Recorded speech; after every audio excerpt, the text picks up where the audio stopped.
Hi, good afternoon. I'm Natalie Slagina, the Education and Residency Director here at the Houston Center for Contemporary Craft, and thank you for joining our virtual resident artist talks this afternoon. Our artist in residency programs welcomes artists from across the nation and internationally to the Houston area for 3, 6, and 9-month residencies. The residents have time to work on their own practice and space to meet the Houston community, and the Houston community is welcomed into their studios every Saturday with open studios and during the week as well. We're really excited to dive into two of our residents' practice and learn more about them. Both residents, Nash Quinn and Joan Brown, have been here for 9 months and are wrapping up their residencies at the end of this month. So you have just a couple more weeks to come in and visit them. So we're going to get started with Nash. And please leave any questions you might have for Nash in the comments. We'll ask him questions after his presentation. So Nash is a metalsmith who specializes in patterned formed enamel vessels, and small scale mechanisms.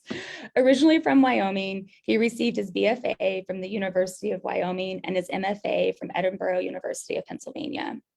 Nash lectures, teaches, and exhibits his work at craft schools, jewelry academies, and universities nationwide. He was a professor of jewelry and metalsmiths at Rowan University and Munson Williams Proctor Art Institute, and has taught workshops at Peters Valley School of Craft, Creative Side Jeweler Academy, and Haystack Mountain School of Craft, among many others. His work has been featured in exhibitions, including 40 Under 40, The Next Generation at the National Ornament Metal Museum, Imagine Peace Now, created by Boris Bali, as well as Philadelphia Now and Then, 1950 through 1919, and Rings, both organized by Helen Drett. And actually Rings was with here at the Craft Center this fall. So I'm going to turn the rein over to Nash to begin his presentation.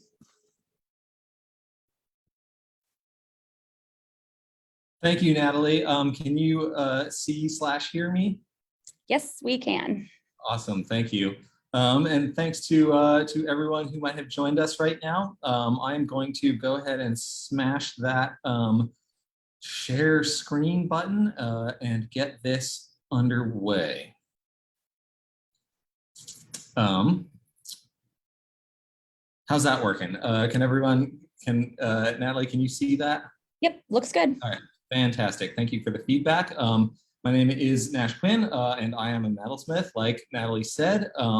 I took a fairly traditional track through academia, so undergrad, grad school. I'm a little bit salty about that. I learned a lot in school, and I made a lot of mistakes in school. And I'm going to share some of those things now. This is my sort of big thing from undergrad.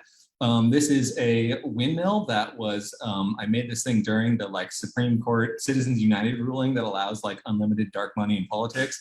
And this is, as the windmill blades turn, the bag of money goes up and down, and it was supposed to sort of be some kind of statement about the influence of money in politics. But ultimately, what I wanted to do, what my heart wanted me to do when I made this thing, was sort of revel in the mechanics and physics of how a windmill works, not make a political statement. But because I was in art school, I thought that everything had to have some sort of grand meaning, and I sort of layered that on there, and I kind of regret having done that a little bit. This is a thing that I did in grad school. I was thinking a lot about jewelry because, lo and behold, I was in a jewelry program, and I made this project, this series of 15 brooches that fit together in this sort of puzzle-like fashion. And rather than photographing these brooches on a pale, glamorous fashion model, as jewelry is traditionally photographed, I photographed them on the people who actually lived and worked on that sort of strange block that I lived on while I was in school. So I was literally knocking on doors and talking to strangers, trying to get them to pose for photographs in this weird art jewelry. And I think that there was, some interesting things. It's part jewelry project, part sort of human geography project. And there were some interesting things happening in it, but I was sure as hell the wrong person to be doing it.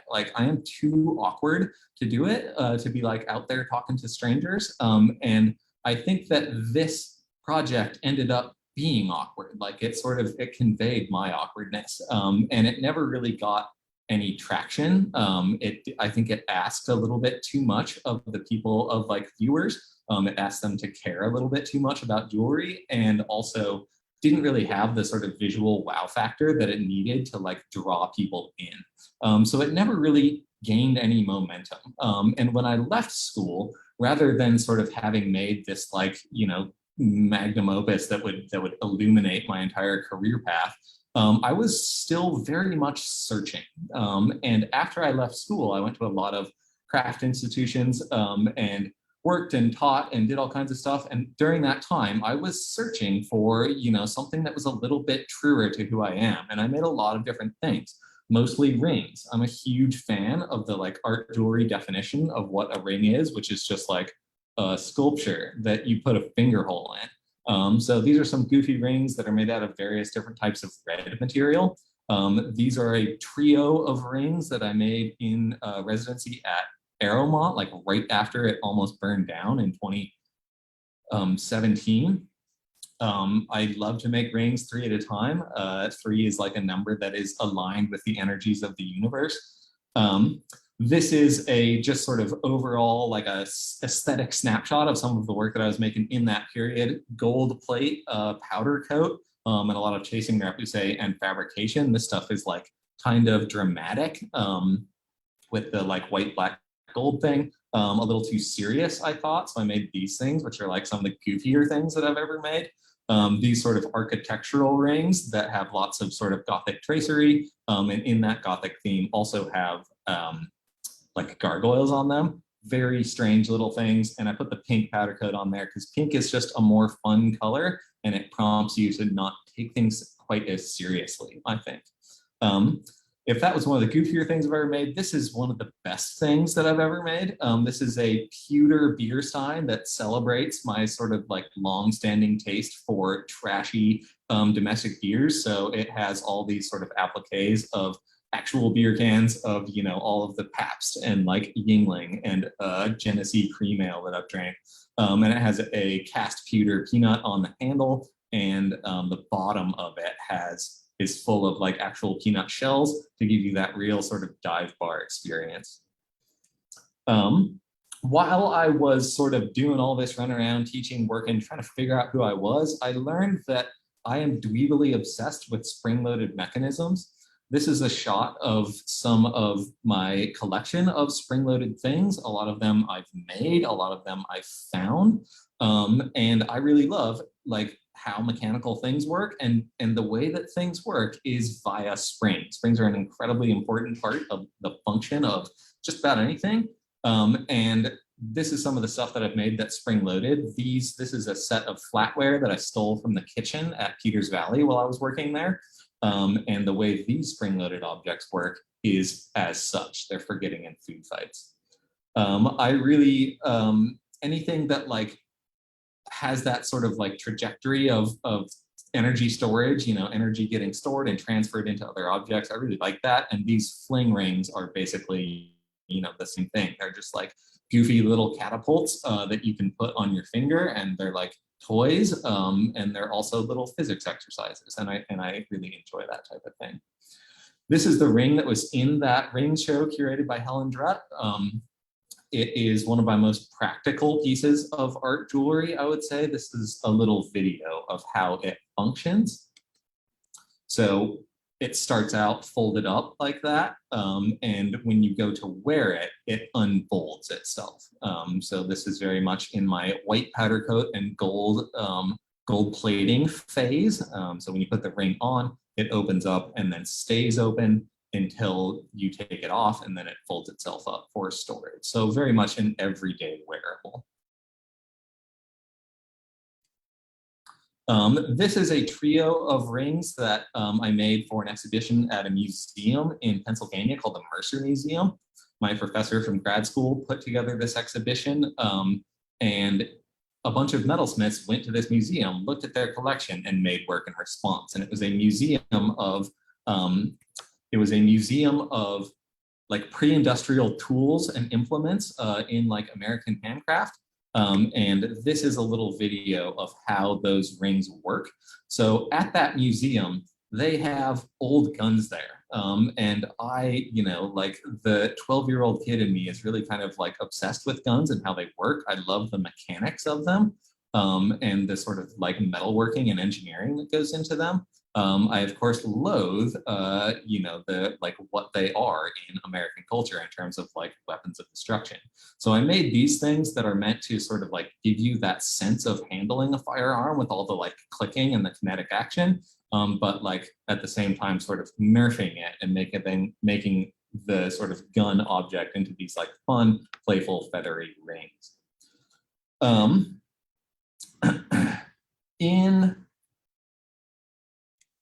In 2019, I was invited to go to Haystack to teach a class. This is like a 2.5-day class for total beginners, which is a hard thing to teach. And I ended up developing this project where students could use their jeweler saw to saw out a piece of metal, fold it up into a dimensional object, and then enamel it. And this was, it was a teaching project. It was just a very simple thing, but the class went really well. This is me, probably in the shirt that I'm wearing right now, with my friend Daisy, who's a really accomplished metalsmith who helped me teach the class. And the things that the students made in that class were all really compelling. And I left that class thinking that like, wow, that process has legs. That could be like a thing that I spend a lot more time exploring. And lo and behold, right there, after I taught that workshop, the global pandemic rolled around and I had nothing but time to explore that pattern formed vessel format. And so these are a bunch of my early sort of explorations in that, where I was just like, what kind of shapes can I make? What, how do I get the enamel to stick to these things? Can I add other materials? And they slowly started getting a little bit more refined. I brought some a little bit more sophisticated metalsmithing to them in terms of the silver that goes into these ones and the fitted lids. These are more recent pieces, so these are sort of combining some of what I love about the pattern formed vessels with my pre-existing interest in spring-based mechanisms. So the lids to these all have different types of spring-loaded closures. Most of them are spring-loaded. This one's not. It has a twist top lid that sort of like converts rotary motion into linear motion. This thing sold at HCCC's spring fundraiser thingy. And I made this to replace it. So this is my most recent one. It has a sort of like push button top and these little toggle arms that grasp the rim. It's got strong spaceship vibes. So I sort of like just doubled down on that, gave it these little gripper feet on the bottom of it, and called it, since I am in the Space City, my Space City stash box. One of the very unexpected things that I did at this residency here in Houston was make floral work. So in this video, I was exploring scaling down the pattern forming process and getting a little bit better at enameling. So these are sort of pattern formed objects, but they're really, really small, fundamentally made in the same way as the pattern formed vessels, but in this case, scaled way down and then threaded onto this central axis to make this sort of pendant looking thing. I call it a pine cone pendant.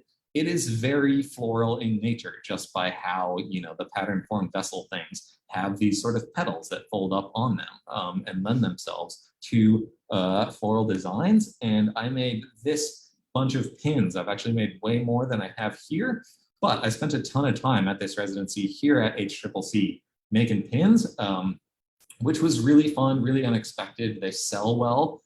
These things are resolutely cheerful and really fun to make. And it's nice to sort of make things that people want to buy. That is not a thing that happens to me particularly often. And it's very, it's affirming when it does. These floral pins led to a collaboration with Joan Brown, who you're going to hear from in 1 second.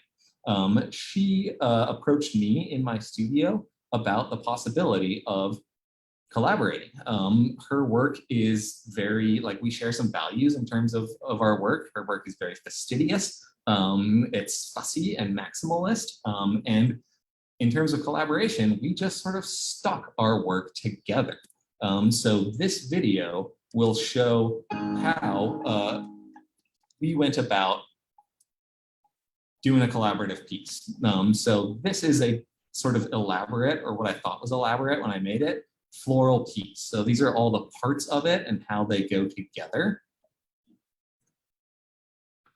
That's a little lathe turn sort of like finial thing that attaches all these stacked enameled pieces. And they all get threaded onto this silver fabricated like stem thing.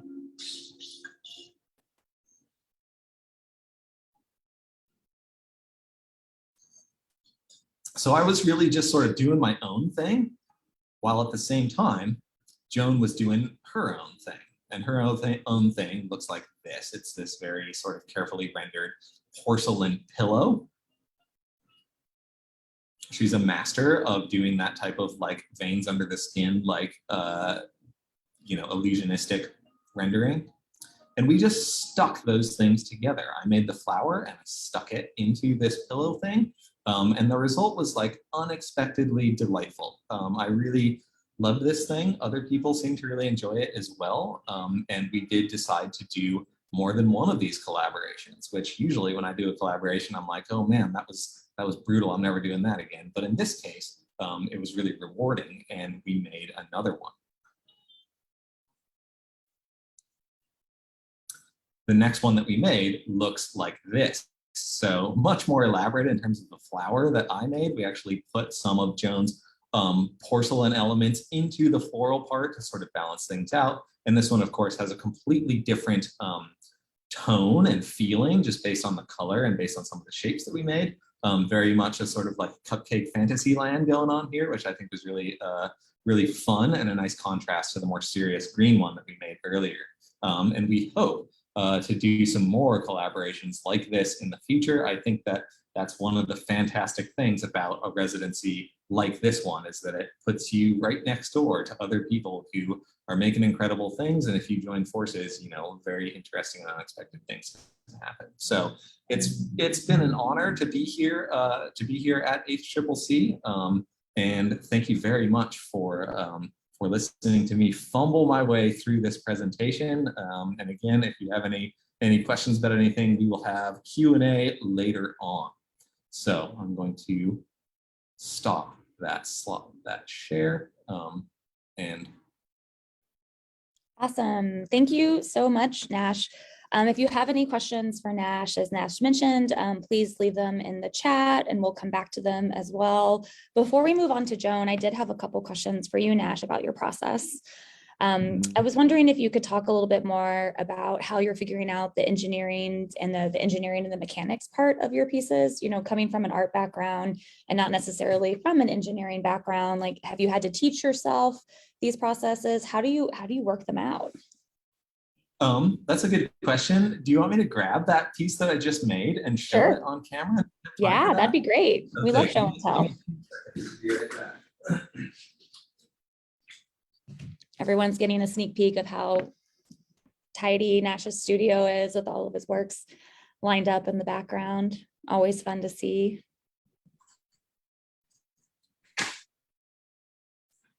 All right, I'm back. This thing was on display in the hallway and I unceremoniously lifted it to show you guys what's going on here. So this is the most recent thing that I made.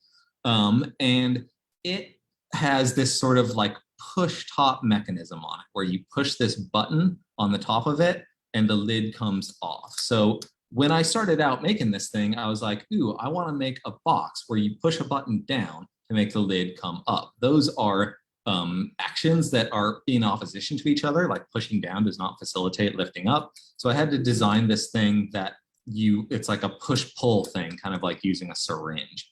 And doing that is like, it's all about just trial and error. So I screwed this up a whole bunch of times. I made a bunch of like, you know, making the like little levers on this thing was really hard to figure out what shape that needed to be. And it really is just testing. So I start out with what I think is a good idea, make some sketches of it, see if I can get my like smooth, fragile little brain to like come up with something that'll work. Usually it doesn't. And then I revert to like just a process of trial and error. So I think embracing failure is critical in figuring out, complicated mechanisms. And like this right here is what I wanted to make. Like I wanted to make this. This is all kind of secondary, but like this thing right here, those, those toggling arms, like there is a scene in Apollo 13 where this exact thing is happening to like a space capsule. And I was like, all right, well, let's just double down on the space capsule form. So this has that sort of like Apollo capsule thing. And I was like, yep, let's get it some feet. Let's give it some, tripod feet, give those things a texture for gripping moon rocks. Even the like little bottom of it right there is like a little, like that's where my name stamp is, but it's like a little thruster jet or something like that. So I was like, let's go for it. So yeah, it really starts out with me trying to figure out a mechanism, failing at it, and then making something that works, and then sort of building the rest of the aesthetic around that. Thanks for letting me talk about that. I love it. Yeah, I love that it's, you made that in the Space City. So that's a appropriate theme for your place. So then how do you, enameling is such a big part of your work as well. But it seems like enameling is in so many of your works in different forms. Like what draws you to enamel itself? Mostly like it was, me developing this pattern forming process where you make this thing, like this red thing doesn't have any solder in it. So that makes it play well with enamel. It means that you can throw it in the kiln, get it really hot, and nothing's going to fall apart. So you can make complicated, interesting forms without the risk of them falling apart. And that sort of lends itself to enameling, and I just went for it. I'm terrible at enameling. I have no idea what I'm doing. But I'm always willing to try. And I've realized actually a ton of limitations of this sort of form, like all of those sort of changes of direction, all the like contours on this do not lend themselves to enamel. So I'm kind of on the verge of making some drastic changes to how I make these things, because they're really, an expert at enameling would have told me 1,000 times that you can't enamel something like this. I did it anyway, but I think I'm starting to realize why, what those, more experienced enamelists meant by that. But yeah, I love it just because, the color opportunities are whatever you want them to be. And there is a like really kind of elegant finish that you get with enamel. Like I used to use powder coat for this, and powder coat looks cheap next to enamel. Enamel looks fancy. You're just the rebel of the enameling community. No, I'm not a rebel, just an idiot. Just slow to learn. Well, Nash, what are your plans after your residency? I'm sticking around here in Houston. I ain't got nothing else going on. I'm looking forward to staying around and becoming part of the community here. I've got a lot of classes that I'm teaching, and yeah, I'm looking forward to staying in one place for a little while and not moving around all the time. So yeah. Awesome. Well, the Houston community feels very lucky that you're sticking around to hang out with us. And as we always say, once you're a craft center resident, you really can never leave us. So, we're excited to see what happens when you move on from enameling and to see what your next experiments are. Yeah, I look forward to that too. And you'll have to kick me out of my studio space.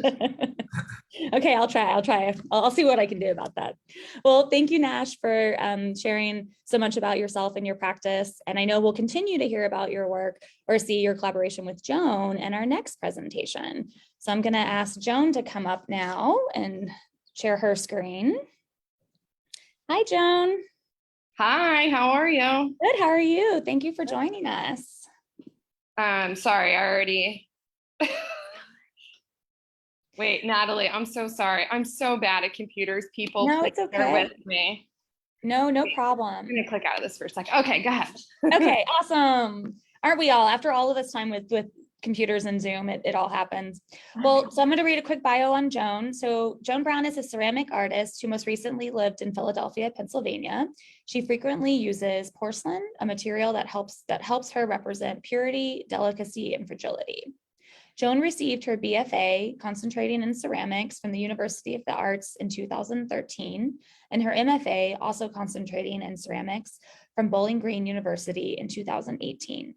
In 2020, she completed a 2-year residency at the University of the Arts, during which she expounded on her thesis exposition. exhibition. There we go. We all need more coffee today. Seductive constrictions, her exhibition. Joan has shown her work in Japan, New Orleans, Washington, Ohio, and in Pennsylvania, including a solo show in 2019 in Philadelphia. So we're so excited that Joan could be here the past 9 months as well. She also has just a few weeks left, so be sure to come in and check out her work. Joan, I'm going to turn it over to you. Okay, thank you. And also, Nash, thanks for making that such an articulate, talking so articulately about our work. And then, is that good? Okay, so hi, I'm Joan Brown. I'm a play artist from the city of Brotherly Love. And this is Baby Joan and a little bit of foreshadowing for my budding ceramics career. I'm also a bartender. I've been bartending for about 15 years. I love it. I love talking to people. I love interacting with people. I can talk to anybody about anything. I really struggle talking about my artwork. So that's the main reason that I applied to Houston Center for Contemporary Craft, to kind of help me get over that struggle. So when I'm going to go back way far. So I'm going to kind of show or share my journey of how I got to where I am today. When I was in high school, I was absent more days than I was present, and I still managed to graduate on stage, winning the National Honors Art Society Award. And then so after high school, I really didn't know what to do. I enrolled in Community College of Philadelphia. I originally went for administration. And my friend actually just recently pointed out that these drawings are really reminiscent of the work that I'm doing now in clay, but these drawings are almost 20 years old. So towards the end of CCP classes, I was taking a ceramics class as an elective just for fun, and I was completely sold. It was the most challenging material I had used up until that point. And I was really, really bad at it. My teacher told me to quit quit before or quit while I got ahead. I can't even say that, sorry. But I just kind of went to every open studio and kept practicing, kind of like to prove to myself that I could be good at it, I guess. And this was the first teapot I made, and I was so proud of it. And it weighed like 20 pounds. It doesn't hold any water because there's a giant crack in the bottom of it. But then I ended up transferring to University of the Arts to get my BFA, concentrating in ceramics. And at that time, I started making sculptures that were based off of architecture and kind of minimalist in detail, also very monochromatic. I didn't use a lot of color at all. And I guess I was looking at artists like Richard Serra or Frank Gehry, Anthony Caro. They were kind of who I was interested in at the time. And then I went to Japan, and my professor at UArts had a studio there for 30 years. And he took a group of 14 students to Japan to study with local ceramic artists there and go to demonstrations and listen to lectures and take some workshops. And it was completely life-changing. Not just because you're immersed in a different culture and there's so much like history and it's like thousands of years old, but just from an art point of view, it changed. Like we were going to all these temples and shrines, and the use of color was so bold and bright patterns, and that really kind of changed me, like made me feel like a ton of emotion being in that space, just surrounded by all these beautiful colors. But it also related or transferred into my work when I came back. So when I came back, I guess my senior year, I started, so I was still making architectural sculptures, but I started incorporating pattern and color. And I know this is kind of muted, but it was a big leap for me.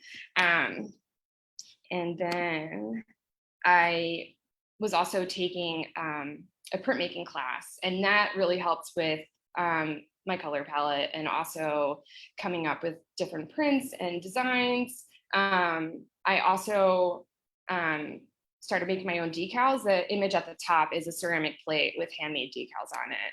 So from the printmaking class, I realized that I didn't only have to use ink on paper, that I could transfer it with slip, like clay slip, and put that through the screen. And then I could transfer that onto paper and then transfer it onto my pieces. And then I went to grad school to focus on decals. And I ended up the first year, it was such an epic failure. Like all of my decals were terrible. I made the biggest, ugliest things that were full of texture and were just horrible.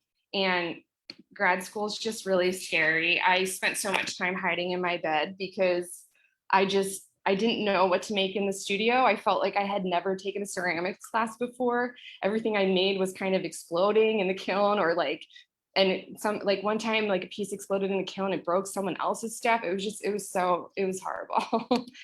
But then my second year, I really kind of leaned in, and I found my voice.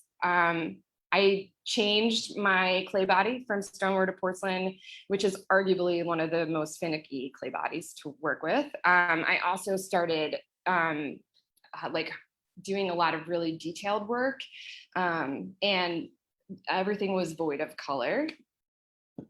So I made a series of 12 sculptures. They're all 4 inches by 4 inches by 4 inches, so you can hold them in your hand. And they were kind of representing societal norms and pressures that women feel in society. Yeah. And then I went back to University of the Arts after graduate school, and I was elaborating on that theme egg, that overarching theme egg. And but I slowly was starting to incorporate color. And I was working 2 jobs at the time, and I was so lucky to have the studio space, but unfortunately, there was no stipend. So I was given a space and I was given the time to, or 24/7 access, but because I was working 2 jobs, I didn't make enough time to be in the studio to create. So I was coming up with some interesting things, but I didn't feel like anything was cohesive. Like I didn't have a cohesive body of work.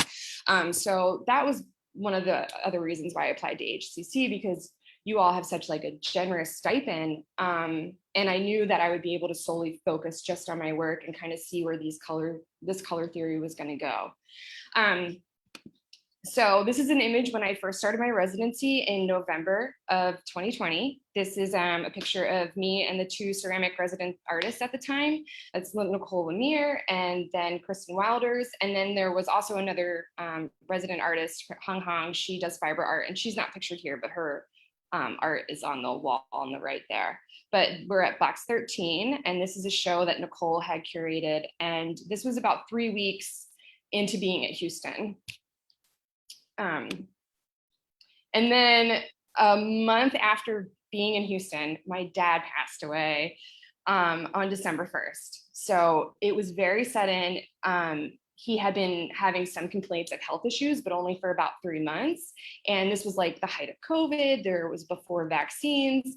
So his doctor's appointments were either getting pushed back, and sometimes the ones that he did go to, they were inconclusive. So when I left to come to Houston, I knew he was sick, but we had no idea just how sick he was. So that was really crushing. So I ended up putting my residency on hold and moving back to Philadelphia. And I was home for about 9 months. And then luckily I came back. The residency was still here for me, and I feel so grateful for that. But when I came back to Houston, I was in the same studio where I'd gotten that initial phone call that my dad was passing away, and I had to get home. And so I hadn't really thought about that. And when I had gone back to Philadelphia, I was working, I was really busy, I was distracting myself. So coming back to Houston and being in that same studio, I really had time to sit with those feelings, which is not what I expected or what I wanted. So yeah, so I ended up eating my feelings a lot. And then I went on to make a series of work about my dad. So his diagnosis was pancreatic cancer, but he passed away from a perforated bowel. So I made a series of 12 pieces that are my interpretation of a perforated bowel. And for me, it's also a way to turn something that was really ugly into something that I found beautiful. So the overarching theme of all these pieces is the same, but each piece has its own story through use of color. The colors represent different childhood memories I have of my dad. For example, the bottom left corner has like a green and blue, and that's one of the colors that was in a flannel shirt of his that he used to wear. So all these colors have their own little story. Oops, sorry. And so through trying to achieve different colors, I'm using Mason stains and I'm incorporating them into the clay body. So these are images on the left-hand side, there's some raw clay, and then on the right-hand side is what the Mason stain will come. The Mason stain in raw form is very pastel in most cases, and then when it's fired, it becomes really vibrant, unless it's not with a compatible clay body, and then it becomes really muted. So I learned a ton of information, some through mistakes or just playing with different Mason stains and clay bodies. And so my time here in the residency has been really like rewarding in that sense of finding these colors that I could get that would remind me of a specific memory that I had from childhood. Also, I was using a stamp to get a consistent textile. And then I realized that I could make wearables from this. So that was kind of exciting. It's something new. I've never made wearables or earrings or anything like that. So I'm making earrings here at HCCC, and that's been really fun. And it also kind of goes back to my undergrad where I was using patterns and all these really bright colors. So that's been kind of interesting too, to see. And this is the end of my talk. I just wanted to say a big thank you to HCCC for their generosity and support, for giving me this opportunity, for letting me come back to this studio has been so rewarding. Like, I've made so many friendships. I've made such like really important work that I'm so proud of. And I didn't think I was gonna cry. Like, I made it all this way. I'm just nervous. But yeah, I'm so grateful for this. And it's been therapeutic too, to kind of work through some of the stuff that I've had with my dad. So it's been wonderful. And then this is the last image. I also, because this talk has been so heavy, I also make fun, silly things. So this is an image of an alien cake topper for my friend's wedding. And that's it. And I don't know how to get out of here. Oh, wait. Okay. All right, good? Yeah, we're good. Awesome. Okay. Joan, thank you so much for sharing your story. And we're so happy that you could come back and be part of our community and to share your story with us. I know that's really, it's a private and hard thing. So we really appreciate you sharing that about your practice and your story. Thanks. So Joan, what are your plans after this? So I'm going back to where I went to grad school. I'm filling in for a former professor. He's going on sabbatical. He has a show coming up. So I'm going to be filling in for him and teaching Intro to Ceramics at Bowling Green University. So I'm super pumped about that. We'll definitely miss you around here, but that sounds like an amazing opportunity. I'm going to miss this place so much. I want to be a permanent resident. Well, you're always welcome back, you know. So I have a couple questions for you too, Joan. I wonder, you know, Nash told us about your collaboration, but I wonder if you could talk about it from your point of view and how, you know, what the collaboration was like for you and the initial, you know, the idea of even just coming together and realizing you could work together. Yeah, so that's a good question. I think like when I first got here and I walked into Nash's studio and he had all of his pieces out on display, it was like, and he's so meticulous in his attention to detail, which I really, really love. And I think I just asked him, not really thinking he was going to say, sure, he would do a collab, but I think I just asked him and he was like, yeah, sure. And then honestly, it was so easy. It was so seamless. Like, I would go in a studio, we would chat for just a couple minutes, and then I would kind of create the ceramic piece, because it you know, you have to go through the 2 firing processes and it will shrink 20%. So I would finish my piece first and then he would add his piece after. But going through it, it was just so easy. It was really fun, and I'm so proud about making those pieces. Like, yeah, so. One of them has been on view right outside my office. My office is right by their studios as well. And I can't tell you how many people I stop and see, you know, they'll go in Nash studio, they'll look at that, they'll go to yours, they'll go back to his, but you know, it's been very much a crowd favorite as well here. Yeah, I'm so proud of it. So, you know, I was wondering if you could talk about texture in your work a little bit more. You know, you talked about the egg forms that you were making before you moved to Houston, and how they were almost like these handheld forms, which made me think of, you know, what would it be like if I held one? Would I be able to feel the texture on my finger, the heaviness? But then I also look at your new series with the branch-like forms coming out and how those are so delicate but have the built-up dots on them as well, which is so much texture, although those feel much more fragile to me and like I shouldn't touch them. And so I wonder if you could talk a little bit more about texture in your work. So one of the main reasons why I started using porcelain was because it has almost like a marble effect, and I'm using frost porcelain, which I think is the most beautiful, but to touch it, it has like the softest, most satiny finish. It's so pretty. So that's why I changed to porcelain. But then also I didn't want anything with grog in it either. I wanted it to have like a really nice pristine surface. And so I guess for texture, like mainly I've been using pieces of lace and pressing them into the clay to get the effect that I want. And then also with the little beads or the little dots, I guess, on the tree branch forms, if you will. I've been using a slip trailer to get that effect. And it's really interesting because the weight of it in the firing, it'll start to melt and the branches kind of do their own thing. So I don't really have that much control over it, which is really exciting. Like it either comes out amazing or terrible, but for the most part, I'm really pleased with like the way they've come out. Well, that's an interesting because, you know, both you and Nash talked about, you know, being very precise and detail oriented. And I know your works are very precise. I often walk in on you, you know, hunched over, you know, applying dots or carving something. But then you have to kind of give up that control as well, which, you know, I think speaks a lot. And especially with ceramics, you know, once you put it in the kiln, I know we just cross our fingers and hope that the kiln gods are nice that day, you know. So that's an interesting, you know, conundrum in your work as well. Right. No, it is. Yeah. But getting rid of that control is also kind of freeing a little bit too, because I've done what I can do. And now I just, like you said, just wait and see what the kiln gods, if they like take pity on me that day.